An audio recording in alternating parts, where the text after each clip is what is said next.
Linas atvedė mūsų džinką į miestelį esantį tarp kalnų, kur sueina bent 5-6 genčių teritorijos.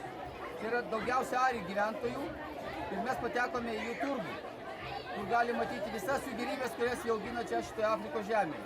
Vaisius, daržoves, kavą, taip pat tai, kas yra čia neauginama, bet atvežama iš kitų kraštų. Tai yra labai didžiulis šarmulys, tai yra kasdienis turgus, o tikrasis turgus bus tik rytoj, šeštadienį, nes šiandien yra penktadienį. Visų žmonių dėmesį patraukė mūsų grupė, nes mes vieninteliai esame čia baltieji, o jų čia tūkstančiai. O mes, kadangi esame žmonės iš dangaus, tai visi mus stebi ir dabar šito filmavimo metu į mus spokso daugybė žmonių, galvodami, ką mes čia darome, bet pasirodo mes filmuojam tai, kad parodyti lietuviams, jog saugu keliauti Afrikoje, svarbiausia šypsotis, nieko nebijoti.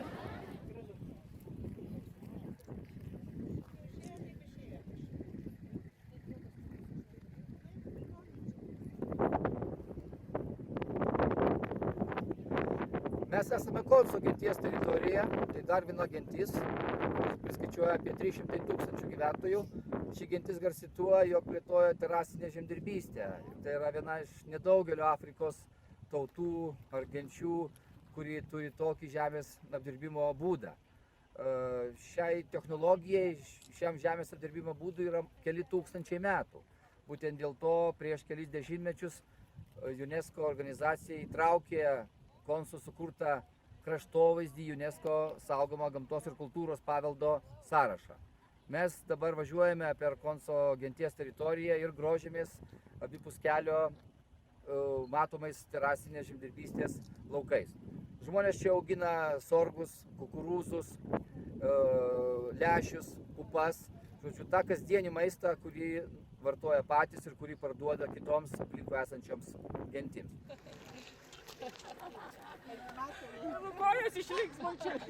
Mes patekome į Hamerių genties teritoriją. Hameriai yra gyvulių augintojai. Daugiausia augina ožkas, taip pat galvijus, bet šiek tiek jų mažiau.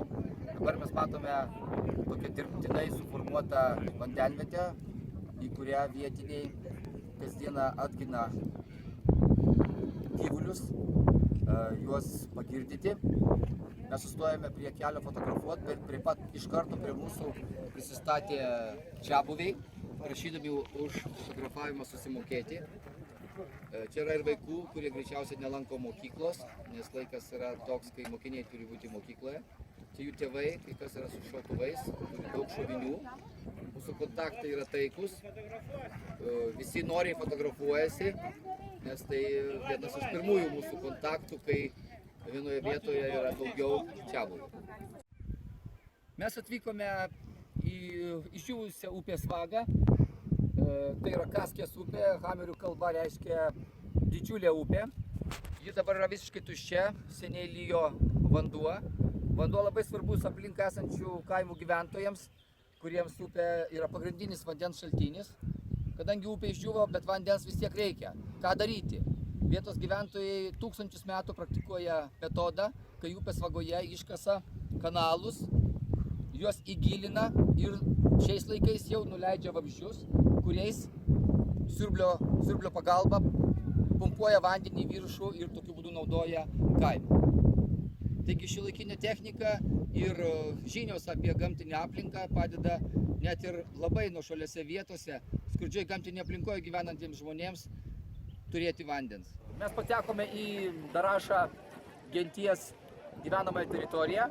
Prieš mus upės slėnis. Deja, seniai lyjo lietus, vandens lygis sumažėjo iki kritinio lygio. Vietos bendruomenė susitelkė ir bendromis pastangomis stengiasi upės vagoje suformuoti užtvankas, į kurias galėtų nukreipti vamzdžius ir šį vandenį tiekti į savo kaimą. Kadangi vanduo yra labai svarbus ir čia jo stinga, vandens projektai, jeigu juos galima būtų tai pavadinti, yra tiesiog pragyvenimo dalis. Važiuodami link Konso pamatėme raudonoje spalvoje labai gražias uolas. Sumanėme greitai sustoti ir nubėgti iki jų. Mūsų pastangos atsipirko su kaupu, nes prieš mus atsivėrė įspūdingas kanjonas. Raudona uoliena tai yra lateritinis dirvožemis, tiksliau sakant tai, kas liko iš jo, nes anksčiau čia buvo dirbami laukai, bet dėl erozijos vanduo išplovė viršutinį sluoksnį.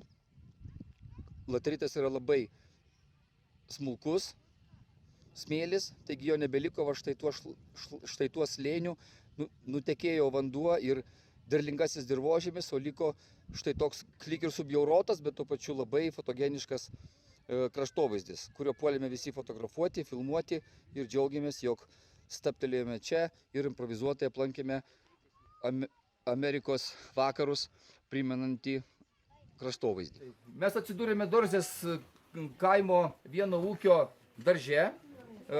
Jis atrodo labai keistas dėl to, kad čia neauga mums įprastinės kultūros, nes Dorzė gyventojų mityboje svarbiausia vieta užima encetas, netikrasis bananas.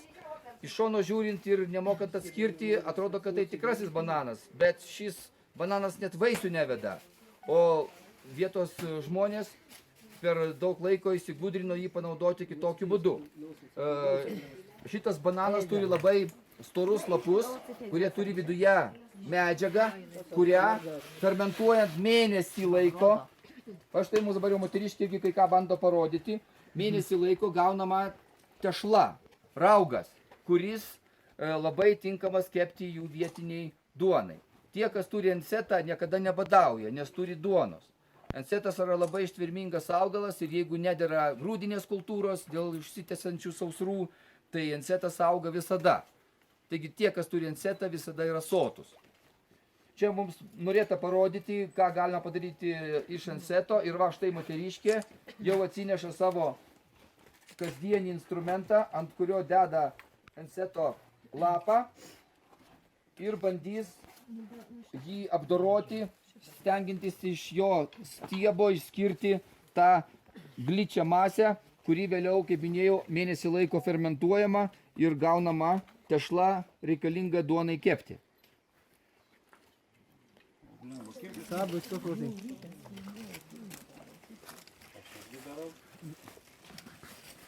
Nu čia duona paskui iškepa iš kažkokio to raugo, iš to lapo.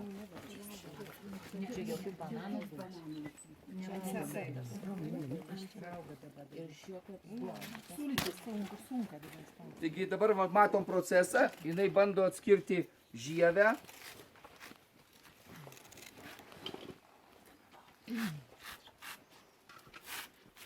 Nuo to lapo pagrindo. Ir atkreipkim dėmesį, ką dabar jinai darys. Ima pagaliuką ir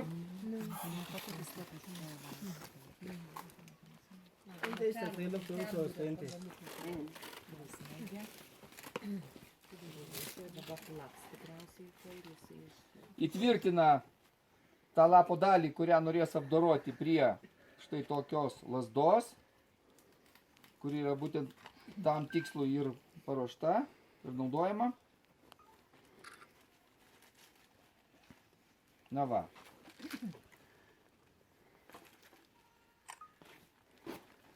Atkreipkite dėmesį. Atsiklaupia ant to paties enceto lapo viršutinės dalies. Viską daro iš tikrųjų labai lėtai, norėdami, kad mes kuo geriau viską pamatytume. Ir dabar smulkina vat tą plaušą, kuris yra ant lapo dalies. Taigi visą tai, ką jį nugremžia, ir yra ta žaliava, kuri vėliau bus brandinama, raugiama ir po kurio laiko bus tinkama duonai kepti. Atvykome į vieną namų ūkį. Štai čia šeimininkė kepa tradicinę Etiopijoje duoną, kuri vadinama injera. Jos tešla gaminama iš tefo grūdo. Tai rūgštoka duona, rūgšti tešla. Pats pagrindinis Etiopijos gyventojų maistas.